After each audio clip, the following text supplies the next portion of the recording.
해방 후 75년, 우리는 한강의 기적을 넘어 동아시아의 기적을 이루기까지 채 100년의 시간도 걸리지 않았습니다. 전쟁의 폐허 속에서 일으킨 초고도 성장.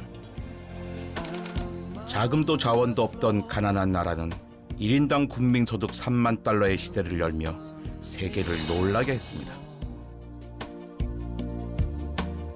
Deutschland hat das Wunder des Rheinflusses erreicht und Korea das des Han-Flusses. Allerdings war ich so überrascht, dass das in so kurzer Zeit passiert ist. كوريا بلد متطور تكنولوجيا وتقنية الإنترنت فيه سريعة جدا وهي من بين أفضل التقنيات في هذه البلد نجدها في كل مكان في الأزقة في الشوارع في المترو حتى بدون كلمة سر. तर आज आसियालाई उछिटेर संसारको सबैभन्दा विकसित कसरी भयो त दक्षिण कोरिया म जान्न चाहन्छु. 세계 최빈국을 넘어 원조를 받는 나라에서 원조하는 나라로 발전한 대한민국. 그 중심에는 에너지가 있었습니다. 지금부터 에너지 발전의 역사 속으로 함께 떠나보시죠.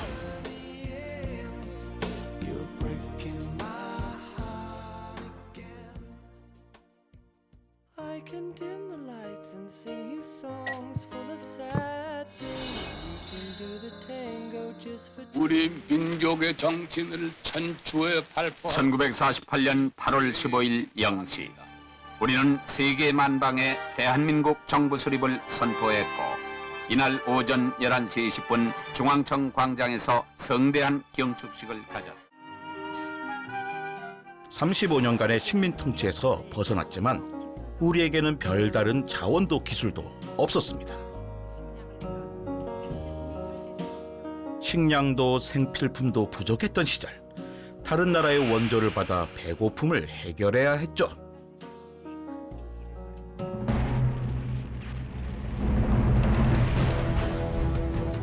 그리고 5년 뒤 북한의 기습남침으로 발발한 한국전쟁은 걸음마 수준이었던 우리의 국가 기반마저 송두리째 앗아갔습니다. 1948년에 북한이 남한의 송전을 중단했어요. 그 대한민국은 전기가 하나도 없었어. 근데 북한은 그 전기를 이용해서 전쟁 준비를 했어요. 그래서 6.25가 일어났고 남북에 완전히 폐허가 된 거예요.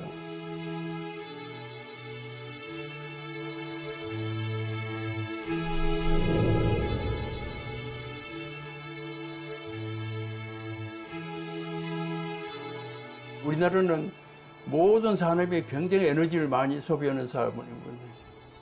근데 싼 전기가 없었으면 우리가 여기까지 왔겠어요? 못 왔어요. 기적을 만드는 데는 그리 오랜 시간이 걸리지 않았습니다. 제1차 경제개발 5개년 계획을 시작으로 불과 20여 년 만에 한강의 기적을 만들어냈죠. 산업을 일으키고 비약적인 발전을 거듭한 끝에 세계적인 기술 강국으로 우뚝 선 대한민국.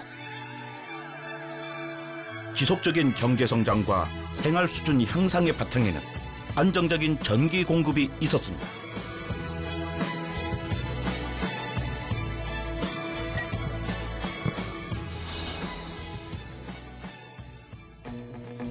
우리나라에 최초로 전기가 들어온 것은 1887년.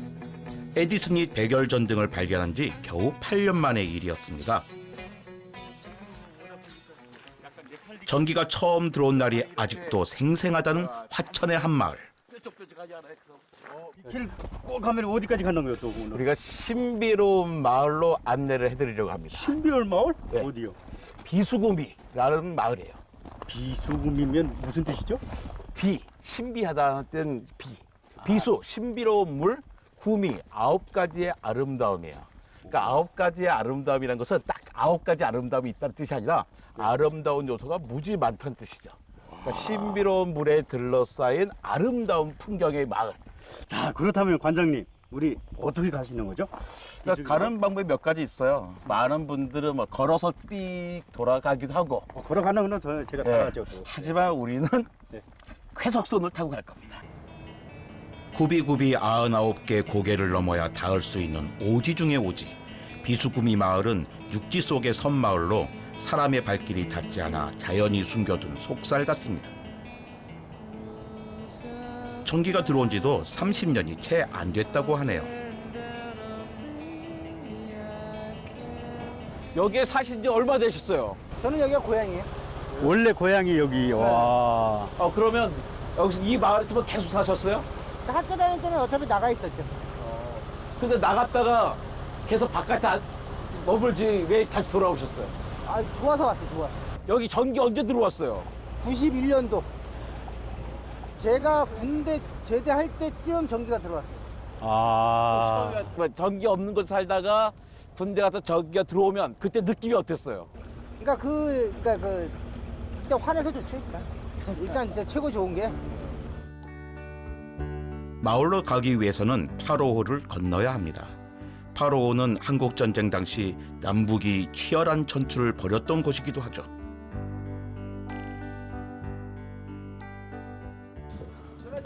배로 10분을 달려 도착한 마을. 각종 야생화가 지천인 이곳은 생물권 보존지역으로 유네스코에 등재될 만큼 아름다운 곳이지만 발전의 속도는 더딥니다.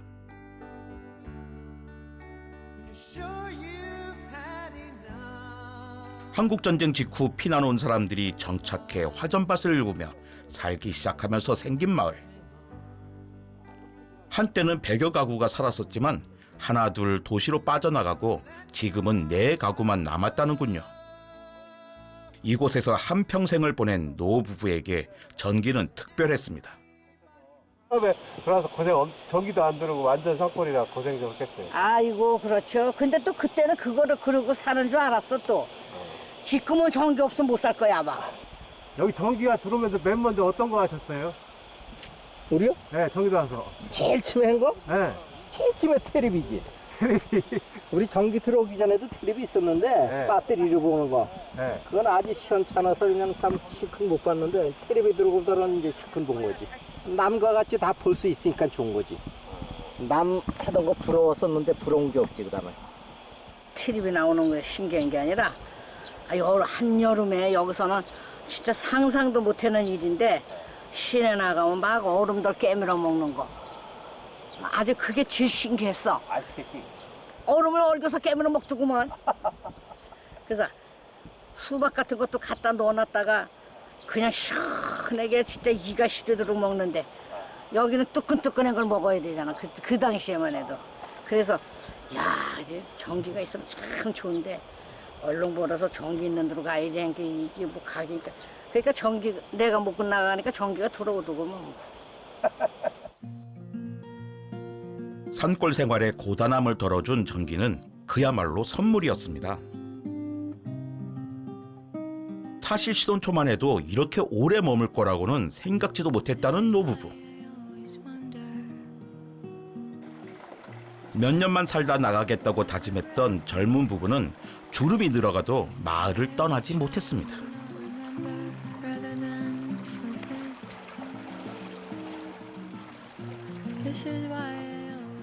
불쑥 찾아온 손님도 그냥 보낼 수 없다며 손수 만든 묵과 키운 나물로 정성스레 점심 식사를 준비하시는데요.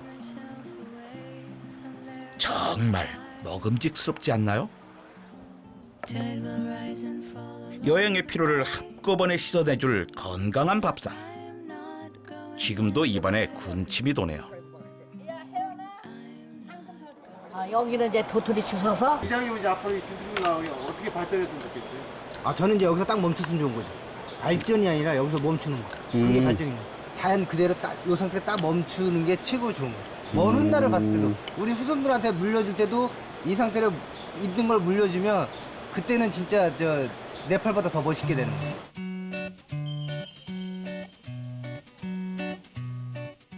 (1970년대) 농어촌 전화 사업이 본격화되면서 농어촌의 소득 증대를 촉진한 경제적 효과와 농어민의 생활 수준도 향상됐습니다. 좀 올드하네 여기.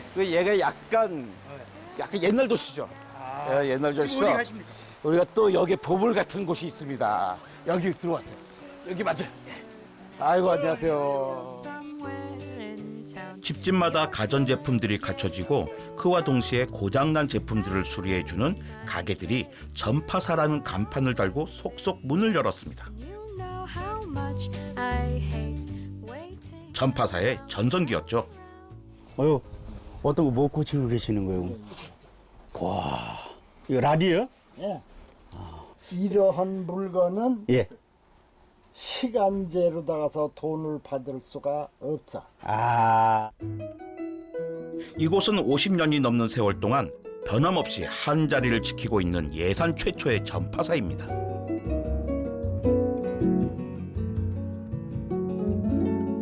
(10평) 남짓한 가게 안에는 제때 팔지 못한 제품들에 두껍게 먼지가 내려앉아 있습니다. 텔레비 하루에 여기서 아마 20, 30대 파는 데는 조그만 전파사 치고는 아마 우리 집만큼 팔 데가 없었을 게요.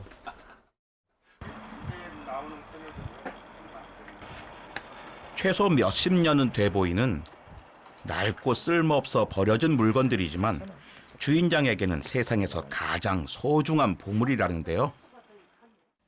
40년 전, 50년 전 거. 와, 제가 태어나기 전이네요, 할아버지. 이거를 또 고칠 수 있는 거요? 그러면 내가 이거를 고치자면은 이 선이 무슨 선인가, 어디서 왔나, 네. 이거를 다 찾아야 되니까 예. 보통 어려운 게 아니야. 그렇죠. 예. 부품이 없어 대체품을 찾느라 여간 고생스러운 게 아니지만 누군가에게는 하나밖에 없는 추억이고 가치 있는 물건이기에 이 일을 그만둘 수 없다고 합니다. 자기 선친이 쓰던 레디오라고 해서 전라도 광주 금남로 사람인데 그런 거 2개를 붙여왔어.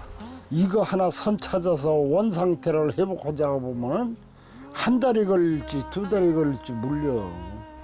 그렇다고 해서 이거를 포기할 수는 없어. 이게 멀리서 온 거야. 이걸 알면서 왜 하느냐.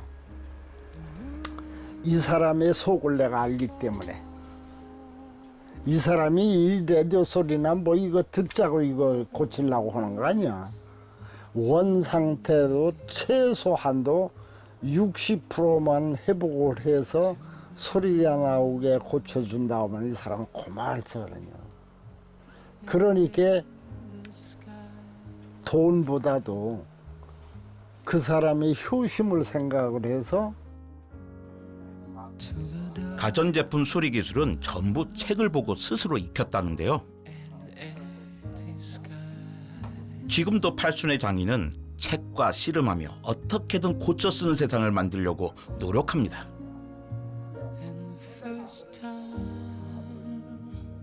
예전에는 뭐 물건도 많이 아꼈고 전기도 많이 아끼고 그랬잖아요. 근데 요즘은 전기도 팡팡 쓰고 물건도 막 버리고 막 그러잖아요. 요즘 젊은 사람들 어떻게 생각하십니까?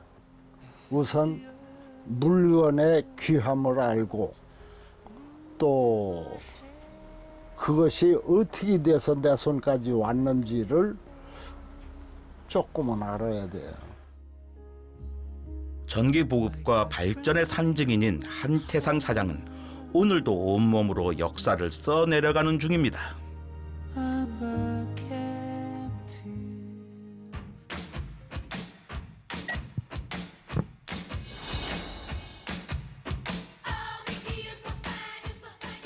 대한민국은 이제 세계 여러 나라와 어깨를 나란히 하는 선진국이 되었습니다.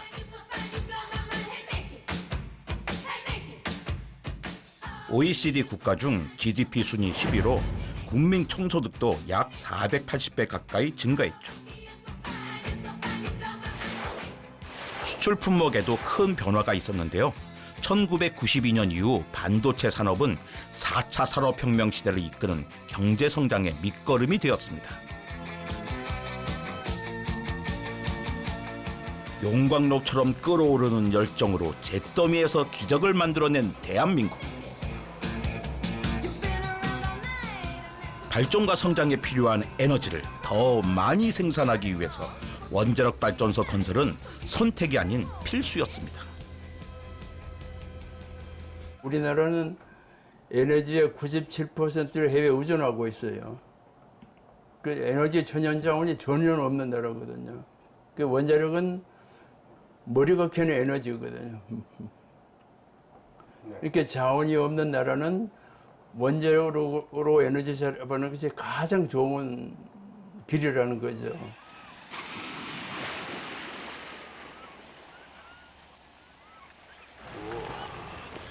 너무 예쁘다. 네, 소나무랑 바다가 아주 잘 어울려요. 바로 옆에 캠핑장도 있고. 아 이게 캠핑장이군요. 네. 오 멋있다 여기. 오 여기 정문대가. 예, 널찍한 전망대가 우와. 바다도 보이지만 우와. 저거 원자력 그 발전소 아니에요? 우리나라 최초의 원자력 발전소예요. 아 저거. 이 고리. 예, 예. 고리 원자력 발전소인데 경제가 발전하기 위해서는 예. 기본적으로 두 가지가 꼭 있어야 돼요. 네네. 하나가 도로고 또 다른 하나가 에너지예요. 그래서 뭐 그전에 도로는 많이 있었죠.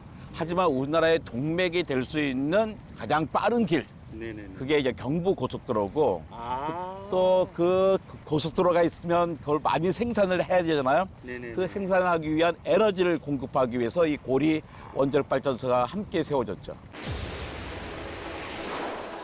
1970년대 경제 발전에 필요한 전력난 해소를 위해 발전소 건설이 시작됐습니다. 국내 첫 상업용 원자로 고리 1호기. 당시 이 거대 원자로를 건설하기 위해 약 1,560억 원의 비용과 약 100만 명의 근로자가 투입됐죠. 고리 1호기 건설은 에너지 의존국에서 벗어나기 위한 첫걸음이었습니다.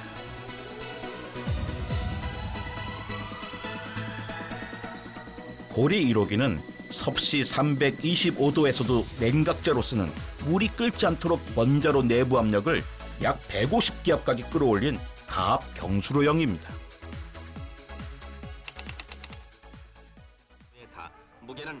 1977년 6월 첫 콘크리트 타설 작업 후 6년 만에 드디어 고리 1호기에 0.6톤의 해결료가 장전되었습니다.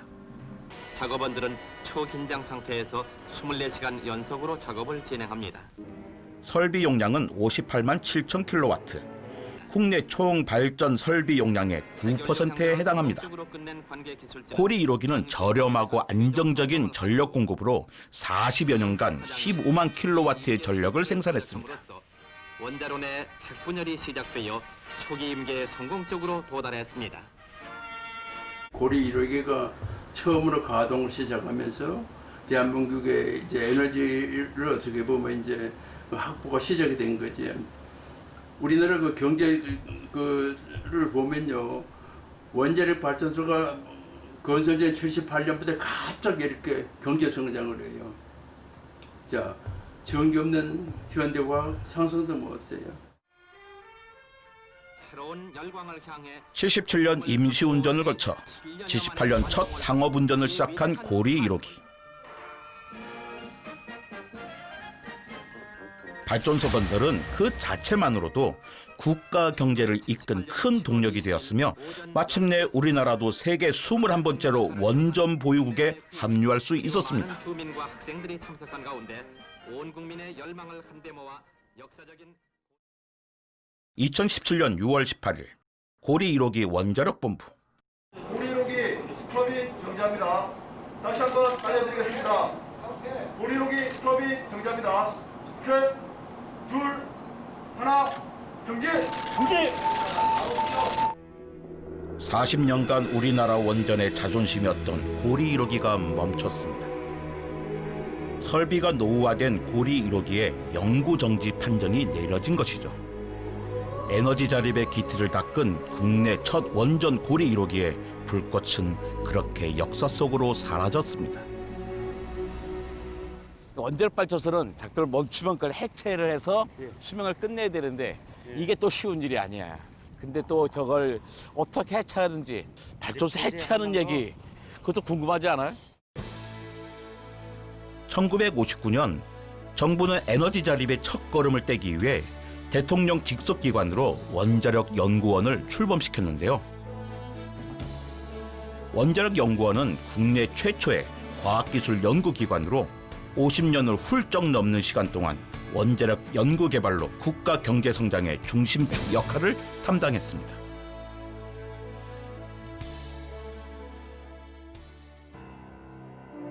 연구소 설립과 함께 서울 공릉동에 연구용 원자로가 만들어지고 1962년 대한민국의 첫 원자로가 가동되면서 원자력의 첫 불을 밝혔죠. 1957년 미국에서 도입한 100kW급 연구용 원자로인 트리간 마크2. 가동을 시작한 지 33년 후인 1995년 가동을 정지한 후 2009년에 해체를 완료했습니다.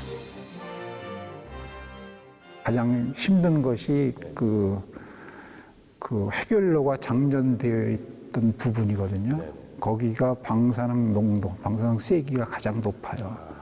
그래서 이제 그거를 어떻게 절단해서 끄집어낼 거냐라는 문제가 있었어요. 그래서 이제 그것은 수중에서 잘라갖고 플라즈마 커팅을 해서 수중에서 그걸 잘라갖고 이제 컨테이너, 그러니까 그 납으로 차폐된 용기에 집어넣어서 끄집어냈어요. 이제 그런 작업이 가장 힘들었고요. 1997년부터 2016년까지 총 238억 원을 투입한 해체 작업. 작업은 90% 이상 우리 기술로 이루어졌으며 트리간 마크2는 30여 년간 가동되면서 국내 원자력 기술 발전을 한 단계 끌어올렸습니다. 해체를 앞둔 고리 1호기 근처에는 새로운 발전소 건설이 한창입니다. 네, 저기는 신고리 3, 4호기 원자력 발전소고요. 여기는 신고리 5, 6호기인데 신고리 3, 4호기는 지금 현재 전출력으로 상업 운전 중에 있습니다. 거의 공사가 끝난 뭐 어디 아직까지는 가동하지 않는 발전소인가 그런 줄 알았는데 이미 총출력으로 하고 있다 그래서 겉으로 보기에는 뭐 아무런 변화가 느낄 수가 없네요. 네, 그렇습니다. 저희 원자력 발전소는 그 밖에 보시다시피 아무런 연기라든지 뭐 아무것도 안 나타나는 친환경 에너지라서 CO2 배출이 전혀 없는 전력원이라고 생각하시면 되겠습니다. 기존 발전소보다 콘크리트 두께를 강화함으로써 강한 폭발에도 압력을 견딜 수 있도록 설계했다는데요. 예전에는 이 콘크리트 두께가 어느 정도였었나요? 1m 20cm였습니다. 1m 20cm. 이제 거기서 한 10% 정도를 더 강화를 한 거네요. 민간 항공기 최대 그 용량을 가진 민간 항공기가 충돌을 가정해가지고 설계를 한 부분이 1.37m이고요. 가장 큰 에어버스 380을 붙여도 된다고 자신하십니까? 예, 그렇습니다. 후쿠시마 원전 사고와 같은 지진이나 해일에도 피해가 없도록 사고에 대비해 안전에 최선을 다하고 있습니다. 신고리 5, 6호기의 설비 용량은 140만 킬로와트로 세계 최대 규모라고 하는데요. 이 커다란 둥근 구멍의 역할은 뭐죠? 네, 이거는 장비 많이 있구라 그래가지고 건설이나 나중에 정비 때 증기 발생기라든지 원자로, 그다음에 각종 대형 기자재들이 일로 반출이 되고 있습니다. 신고리 5, 6호기는 3세대 원전인 APR-1400으로 이 모델은 우리나라가 독자 개발해 세계 최초로 상업 운전에 성공했으며 아랍에미리트에도 수출했습니다. 또한 지난해 미국 원자력 규제위원회에서도 안정성을 확인받았죠. 신고리 5, 6호기가 가장 안전한 발전소이면서도 최신의 발전소에 해당됩니다. 항상 건설 과정이다 보니까 모든 분들이 안전사고에 유의해서 단 한 건의 사고가 없었으면 좋겠고요. 100% 완전한 출력이 나와서 안전한 준공이 되고 이후에 60년 동안 안전한 가동이 되었으면 합니다. 네, 저기 응원하겠습니다. 현재 우리나라에는 고리와 신고리를 포함 총 24기의 가동 원전이 운영 중이며 국내 전력 생산량의 약 29%를 담당하고 있습니다.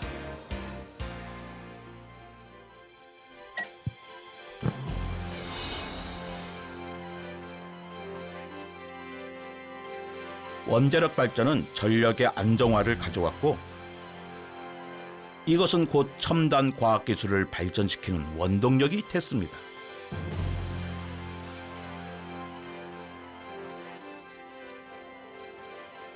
센서와 통신을 이용해 데이터를 수집, 저장하고 분석하는 기술인 사물 인터넷은 일상부터 산업에 이르기까지 미래를 바꾸는 열쇠가 되었습니다.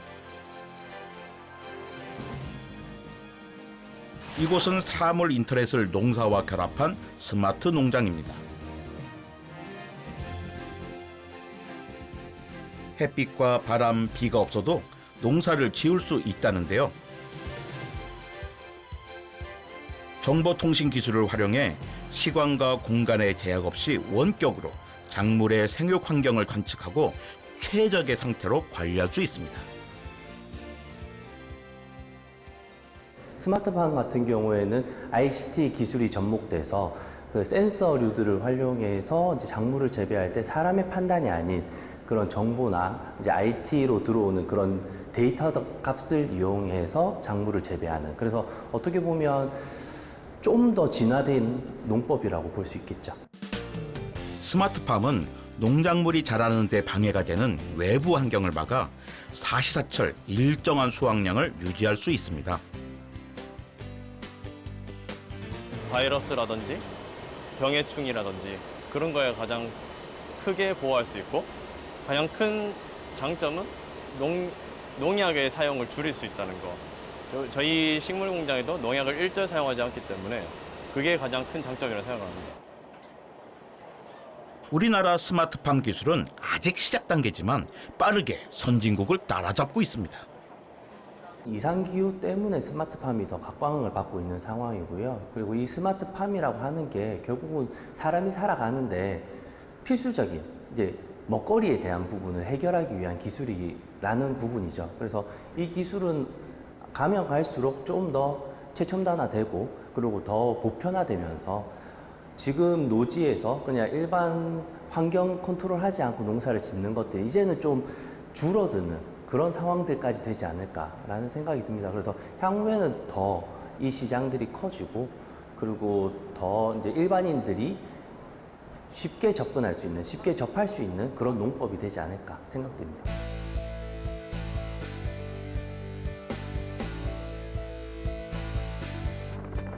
사물 인터넷 기술은 거리에서도 만나볼 수 있습니다.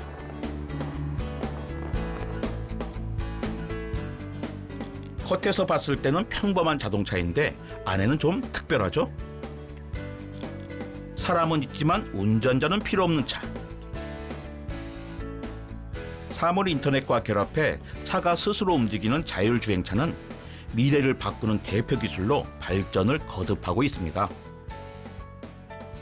그래서 자세히 보시면 여기 사이드미러 쪽에 이제 라이다라고 하는 센서가 좀 큼지막하게 달려 있고요.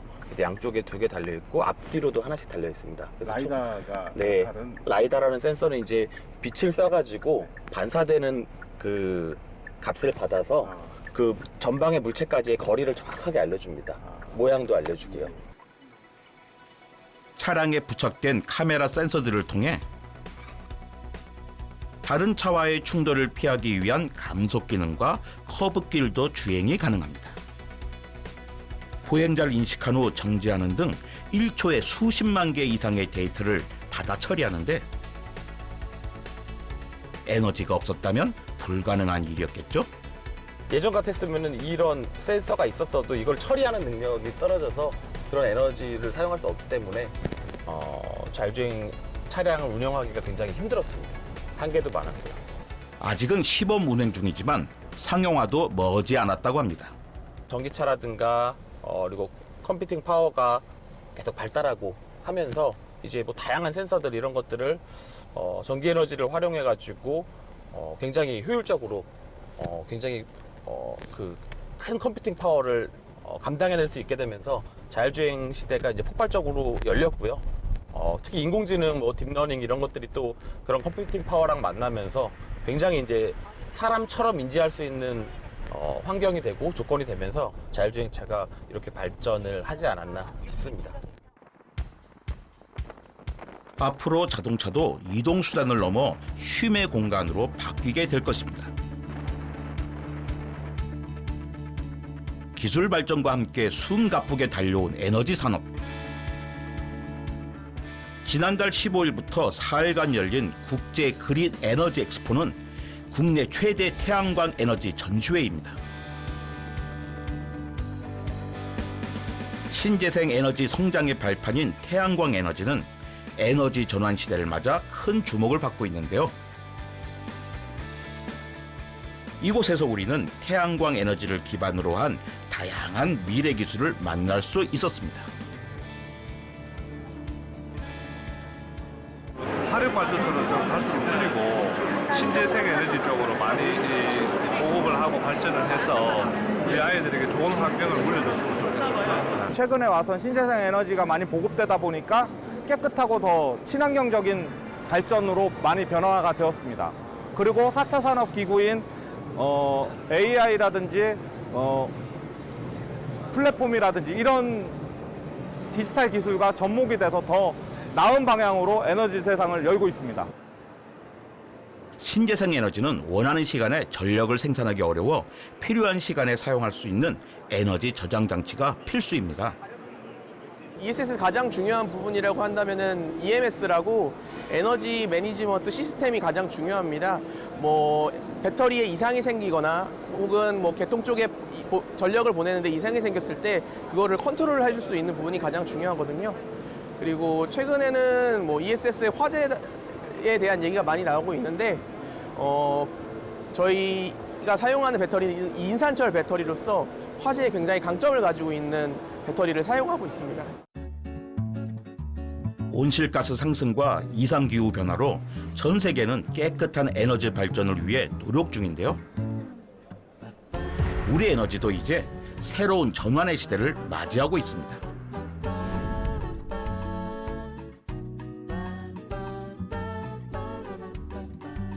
국내 최대 규모의 수상 태양광 발전소가 있는 새만금.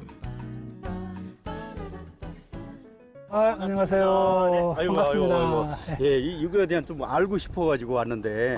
뭐가 궁금하세요? 이해가 안 되는 것 자체가 아니 나는 원래 이 육지나 산에서 태양광 봤는데 이 바다에 있어가지고 어떻게 좀 설명해 줄 수 있습니까? 일단 여기는 바다는 아니고요. 바다 아니요 이게? 네, 바다는 아니고 이 지역이 산업단지다 보니까 네네네. 그 여름철에 홍수가 나면 그 빗물에 피해가 있기 때문에 네네네. 여기서 공단에서 흘러 들어오는 빗물을 일시적으로 여기서 저류를 했다.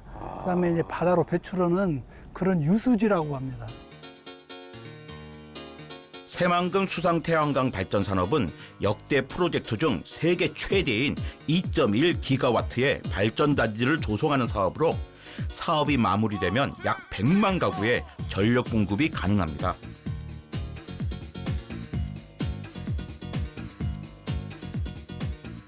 육지에 설치된 태양광과 달리 수상 태양광은 물에 의한 냉각 효과로 모듈 온도를 낮춰 여름철 온도가 상승해도 안심할 수 있다는데요. 수명도 20년 이상으로 긴 편이고 자동화로 운영이 가능해 관리 비용도 적게 듭니다. 태양광 같은 경우는 해가 뜰 때만 발전을 하거든요. 뭐 구름이 낀다든지 비가 온다든지 그럴 때는 이제 발전량이 줄어들고요. 근데 우리 기력 발전소나 원자력 발전소 같은 경우는 연료를 주입을 해가지고 발전을 하는 거기 때문에 24시간 꾸준한 발전량을 생산할 수가 있죠. 근데 태양광이나 이런 풍력 같은 재생에너지는 자연이 허용하는 한도 내에서 그렇게 발전을 하고 있습니다. 현재 전체 면적 중 태양광이 차지하는 비율은 약 55% 정도. 태양광뿐 아니라 풍력, 연료전지 등 여러 설비가 들어선 새만금 신재생 에너지 단지에는 각종 기자재 생산 공장이 모여들면서 고용 창출 및 지역 경제 발전에도 도움이 되고 있습니다. 정부의 재생에너지 3020 정책에 발맞춰 국내 최대 에너지 기업도 새만금 프로젝트에 참여해 신재생 에너지 사업을 추진 중입니다.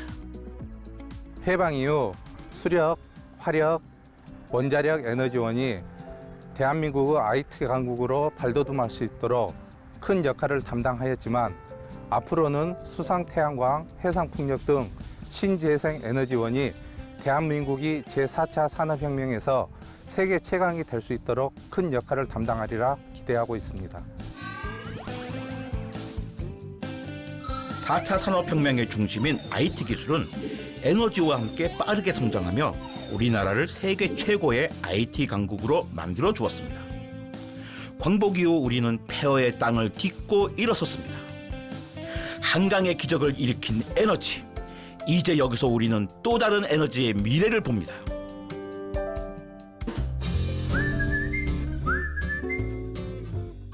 눈길 닿는 곳마다 자연의 아름다움이 빛나는 무주입니다. 사장님 여기는 어디십니까? 가베르 씨. 예. 네팔에도 물레방아 많이 있죠. 물레방아는 아직까지 산 쪽에 되게 많이 나오고 있습니다. 예. 저걸로 밀도 빻고 벼도 빻고 그러나요? 아직도? 아직까지 시골 쪽으로 가면 산악 민족들이 예. 우리는 물이 많으니까 이렇게 예. 떨어지는 물 딱 넣고 이거로 뭐 살하고 밀 다 예. 빻고 여기도 무주도 이 옆에 그러니까 물이 되게 많은 동네예요. 예예. 그리고 어느 나라나 마찬가지겠지만 이 물레방아가 네. 수력 에너지의 그 기본이죠. 이걸로 뭐 딱히 물레를 예를 전기를 만든 건 아니었어요. 네네. 이걸 운동 에너지를 그냥 기계 에너지 바꿔 쓴 건데 네네. 결국에 이 원리를 가지고 그냥 전기를 생산하는 거죠. 무주는 머루로 유명한 곳입니다. 전국 머루 생산량의 60%를 점유하고 있는 머루 주산지인데요. 이 머루를 다양한 관광 자원으로 활용하고 있습니다. 우와 이거 왜 이렇게 시원해요? 이게 전형적인 터널의 특징인 거죠. 이거 어떻게 이게 만들 생각하셨을까? 그렇죠. 이걸 왜 만들었냐면 네. 여기에 왜 양수 발전소라고 저번에 가봤잖아요. 네네네. 왜 아래에 있는 물과 위에 댐이 두 개 있어서 아래에 있는 댐의 물을 위 끄집어 올려서 다시 내보내는 거. 그때 그 양수 우리 발전소. 그렇죠. 근데 이 발전소를 두 개를 연결하려면 뭐 공사를 하려면 터널이 필요했던 거예요. 처음에.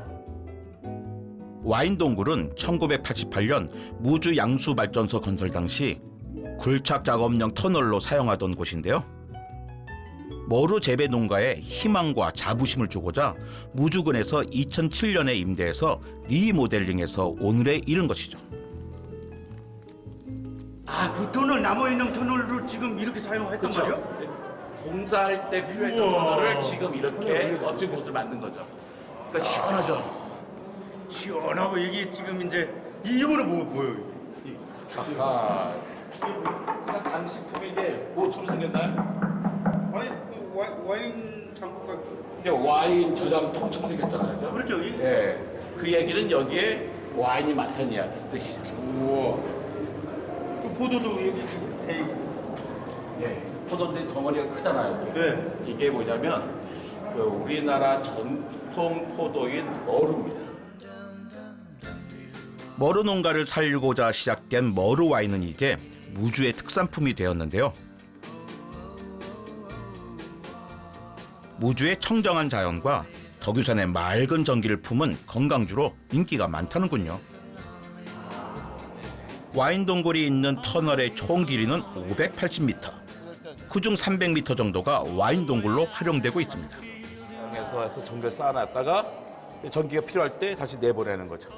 이런 그 양수 발전 방법이 딴 나라에도 있는 거예요? 딴 나라도 있는데 우리나라에도 한 7군데 정도가 있는 거고요.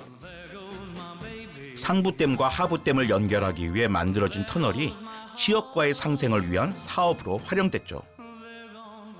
무주산 머루로 만든 와인과 다양한 농특산물 판매로 일자리도 늘었고 농가 소득에도 많은 도움이 된다고 합니다. 많이 주셨대요. 제가 이제 마셔야 되는데 저도 맛을 봤는데 부드럽고 깔끔한 맛이었습니다. 예. 이게 완전히 새콤달콤인데요? 여자들이 좋아할 것 같아요. 우리 집사람은 드라이한 거 좋아해요. 드라이? 그 남녀를 갖다 그런 식으로 구분하면 제가 스윗한 거 좋아하고. 죄송합니다. 아니 이런 작업용 터널을 어떻게 와이너리로 쓸 생각이 된 거예요? 이 온도라 이 머루가 우리 농민들이 우리 무주에서 한 60%가 재배를 하거든요. 예. 그래서 이제 농민들 이제 재밌는 일이에요, 그죠? 그러니까 왜 발전소를 만들기 위해 했던 그 터널을 이 지역민들이 뭐 소득 증대를 위해서 사용된다는 것은 되게 바람직하고 뭐 아름다운 일이죠. 2017년 기준으로 연 200만 명 이상의 관광객이 찾을 만큼 명소가 된 와인동굴. 매출도 120억 이상 증가했습니다. 감비를 제가 가지고 먹겠습니다. 짠하고. 자. 네. 되게 좋은 아이디어인 것 같아요. 지역도 살리고 그다음에 이 자체도 활용을 해서 경제적으로도 되게 많이 도움이 될 것 같은 생각이 들고 제가 한번 와보니까 식구들도 한번 모시고 오고 싶은 생각이 드네요. 버려진 터널에서 지역 주민들의 삶의 터전이 된 머루 와인동굴. 무주에서 우리는 지역을 살리는 에너지를 만날 수 있었습니다. 지속 가능한 미래를 위해 에너지는 진화하는 중입니다.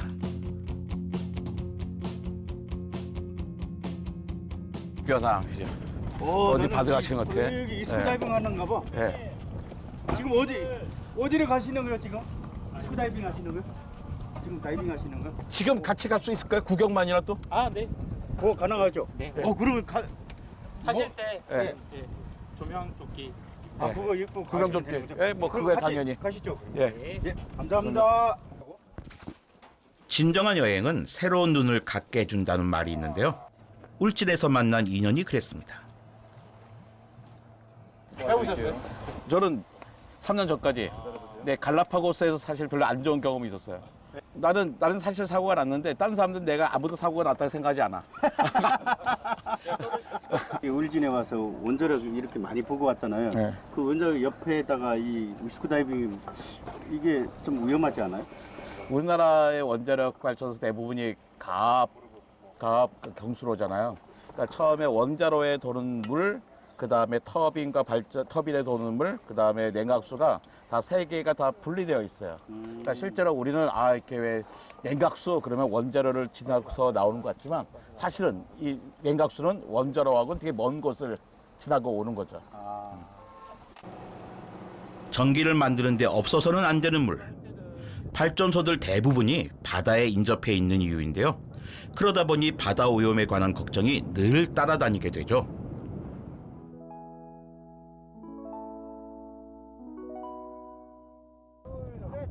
특히 스쿠버 다이버들에게는 바닷속 상태가 매우 중요합니다. 잡아줘야지.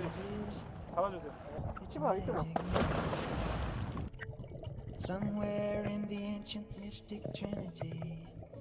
울진 바다는 스쿠버 다이버들에게 성지로 불리는데요. 물이 맑고 어종이 풍부할 뿐 아니라 다채로운 풍경으로 볼거리도 많다는군요. 또 다이빙 포인트가 여러 곳이라 생태계 보존도 잘 돼 있습니다. 원자력 발전소 직원들과 주민이 함께 활동하는 스쿠버 동호회는 바다 해적이라 불리는 불가사리를 키우며 어자원 보호에도 힘을 보태고 있답니다.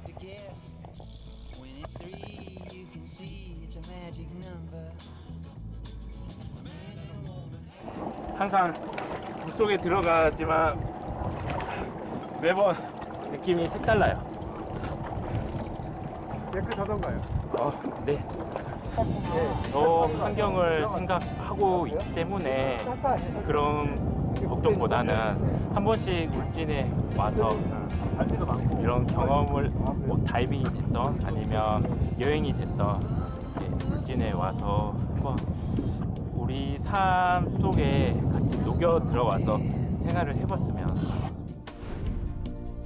지역과 함께 성장하며 새로운 가치를 창조하는 에너지 기업.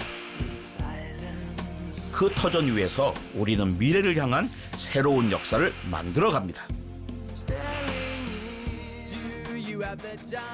내일 이 시간 2부에서는 대한민국 발전의 원동력, 에너지를 지킨 역사 속 숨은 영웅들을 만나러 떠나봅니다.